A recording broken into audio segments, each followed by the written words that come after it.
Welcome to Life Finds a Way, the original diversity initiative. This week, science writer Sheetal Potdar asks, what does it mean to really make something, with all the friction and uncertainty that entails, by tracing the evolutionary roots of creativity from monkey scams in India to walnut cracking crows in Japan, and asks what we give up when we let AI do the hard part. This is Animal Intelligence over Artificial Intelligence. A few years ago, my friend pulled out his phone to take a selfie on the busy streets of Vrindavan, a religious town in India. Just as he was about to click, a mysterious furry hand snatched his phone away. He later recounted he was too shocked to react to such a bizarre scene, a monkey making away with its phone. The monkey was the first act of a rather elegant scam. In the second act, a shifty man appeared and asked for 500 rupees, roughly $5, in exchange for the phone. Too dumbfounded, my friend coughed up the money, and lo and behold, his phone was returned. Long-tailed macaques in Bali's Uluwatu temple also steal from tourists to barter for food. Whether trained or not, our primate cousins have figured out that humans tend to give rich rewards in exchange for certain objects. It's easy to appreciate the ingenuity of the man to team up with monkeys to make a living. But what of the monkeys in Bali who have learned to game the system without prior training? Isn't that creativity? Creativity is defined as the cognitive ability to generate ideas or solutions that are both novel and valuable. Importantly, the value of a creative product, be it a song, a story, a painting, or a mathematical proof, is determined by the observer and the context in which it appears. Often, creativity manifests as an elegant solution to complex problems never encountered before. This is best exemplified in an experiment performed by Wolfgang Kohler, a 20th century psychologist. He placed bananas out of reach of chimpanzees, but also provided them with wooden boxes. After several futile attempts, some chimpanzees had an insight or an aha moment, where they realized they could stack the boxes, climb on them, and reach the previously inaccessible fruit. This ability to piece together different actions to reach a reward has been documented in corvids, which are ravens, rooks, and crows, and even remarkably in bumblebees, showing that the building blocks of insight and indeed creative problem-solving are present even in invertebrates with tiny brains. As impressive as creative problem-solving is, we associate creativity with transformative, paradigm-shifting, emotionally profound work produced by apparently gifted individuals. A few years ago, I had the pleasure of seeing Monet's The Poplars, a series of 4 paintings of the poplar woods in 4 different seasons, and I was dumbstruck. Having grown up in India, I had experienced seasons differently. Seasons like autumn are non-existent. Bone-chilling winters are unheard of in the tropical climes. Yet, something about the way the same scenery showed such drastic change, though the change itself was incremental and gradual, mesmerized me. Such is the power of what some researchers call Big C creativity. It can transcend space, time, and even lived experience. This kind of creativity is admittedly hard to find and study in animals, yet some of the necessary building blocks may be present. Consider the Bengalese finch. Female finches respond to complex, novel male songs with measurable changes in heart rate, a physiological signal of recognition that something new and valuable has been heard. Once creativity is recognized, it must be transmitted. I could appreciate Monet's interpretation of the seasons I have never experienced because that knowledge, autumn and the slow creep of cold, had been transmitted to me through culture. Humpback whales do something similar. Their songs have distinct phrases, and each year, individual whales add new phrases to their songs, learned from other populations, to form musical trends that can spread across geographically separated groups.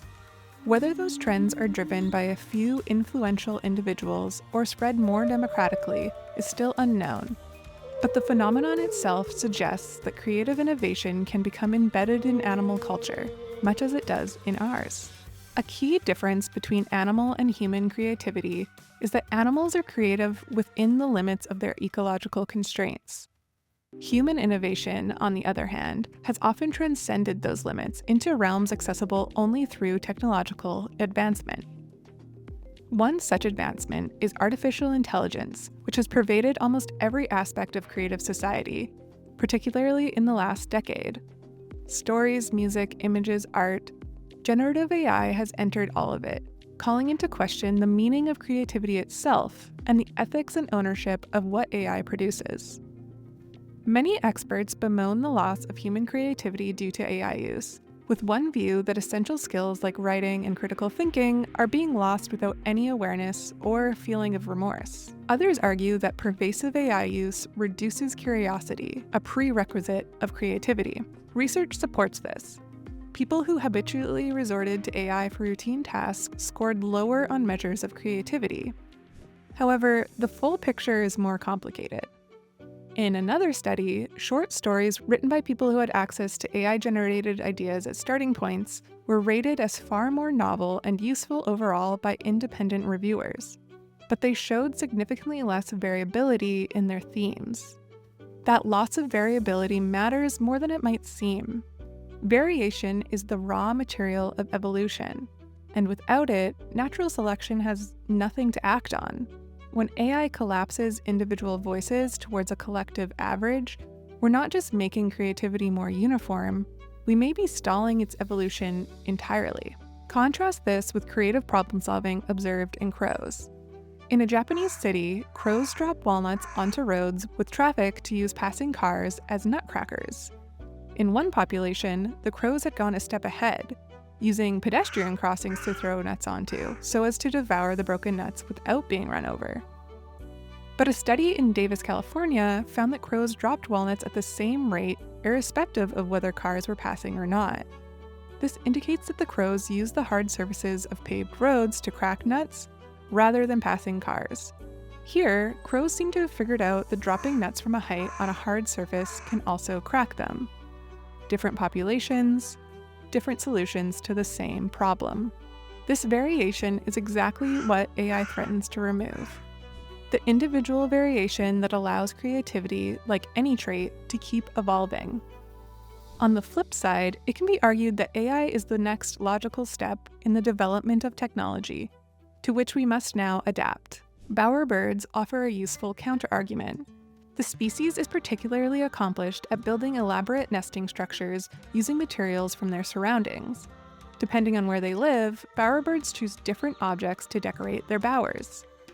In urban environments, bowerbirds choose shiny and colorful objects from human garbage, while in rural areas, they choose natural materials like leaves. This suggests that bowerbirds have adapted their creative choices to changing environments. Could AI similarly represent a new constraint which shapes rather than diminishes human creativity?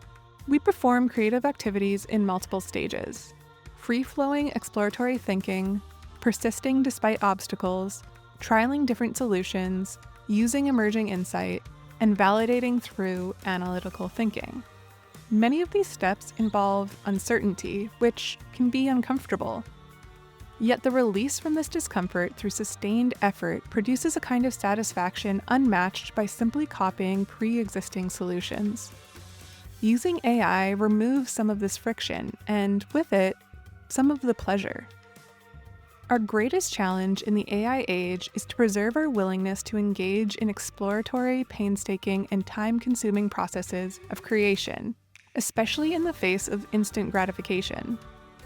We must draw inspiration from the builders, dancers, singers, and tinkerers of the natural world. Deep in the oceans off the coast of Indonesia, octopuses carry broken halves of coconut shells to use as a protective shield.